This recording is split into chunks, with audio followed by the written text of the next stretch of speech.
Hey there, it's Matthew Morgan with Happy in the Mess. This is not the studio. We had some problems with scheduling recording today, so we just thought we would record some individual messages about what it means to be happy in the mess. And I was on the struggle bus because I am trying to do about 32 different things all at the same time, and I kept getting frustrated at myself. I just kept telling myself, you got to go back down to the studio area and record. And I was like, wait a minute, I don't have to. I'm in the mess right now, and that's okay. So I'm currently out in the driveway working on some projects for the house. So I want to talk a little bit about the podcast and what it means to me, because I started out my life in the ministry. Was going to be a pastor, had everything together that way. And before we left, we had a gentleman come and speak in our church, a gentleman by the name of Larry Wilkinson. And I don't know where he's at right now. If you ever happen to hear this, brother, you definitely changed my life here. And so for those who are accustomed to evangelical Christianity, one of the things we do is we will lay hands and pray a lot of times. And before we left for college, he called me up and he wanted to pray for us. And he looked at me and says, look, you're called to the ministry. He said that people have this view of what ministry is like. And he talked a little bit about his life in the Marines and how the Marines walk around in their dress blues, very proud, very sharp. And he says, but that's not what the Marines is like. And the ministry is not what you see on Sunday. And he's like, I want to pray for you. And he had a pastor stand behind me, and I was kind of prepped for this. This, by the way, is not normal, just in case any of you were wondering.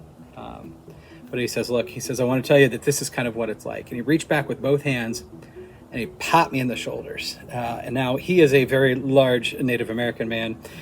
I know you can't tell from the camera, but I am not the largest of stature height-wise. And as he hit me, I went just completely down on my keister, come back up, and he just reaches up and gives me one of these big bear hugs and says, that's what it's like. It's like you're going to get knocked down, but you got to just keep going. You got to keep up. You got to keep moving, keep getting back up again. And I never knew how true that was going to be, because I got through my 4 years of Bible college. I get to the very end, passed my licensing exam with, flying colors, no issues there. And one of the guys who's in charge of licensing looks at me and he says, look, he says, you took this personality test. You have the wrong personality to be a pastor. And he just left it at that. And I didn't know what to do with that. I was still trying to work in that capacity, but it got in my head and it let me know that I was not enough. And it immediately, it ingrained this moment of shame, and I never was able to overcome that. So we left North Dakota where we were at, and we came back to Ohio.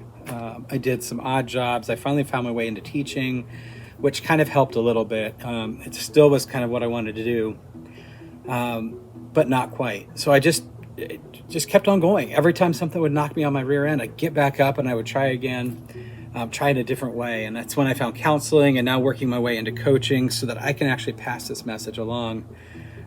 Because this is what life is like. It's not pretty. It's not perfect. And the problem is a lot of times when we expect it to be this way and something happens, we don't know how to deal with it. And sometimes we have to be happy in the mess, in spite of the mess, sometimes happy because of the mess. There's just something fun. I'm out here in the workshop and everything's messy. There's stain everywhere. There's sawdust. There's leaves. It's chaos. And sometimes this is the best place to be and just relax and calm and just let creativity fly, being able to build stuff. And then as I work with people, this is what I do. This is my message is we're not going to have everything together, right? We don't always know exactly what this is going to look like when we come, but we just know something's there. And so when I talk to clients, I encourage them, get your pieces out. Just let's get everything out so we know what to deal with. And that to me is what Happy in the Mess is. So stick with us, stick with the podcast because we're messy. We're building, we're changing things up. There's always things that happen that challenge us. But I want to encourage you, if you're going through some of this stuff today and maybe questioning who you are, questioning what your calling is, questioning what's important or what you should be doing, just keep going. Get back up. Try something different. Right? It's not you. It's your situation. And if you keep pushing through that situation, it's going to change. So, all right, everybody, take care. Have a great one. Be happy in the mess.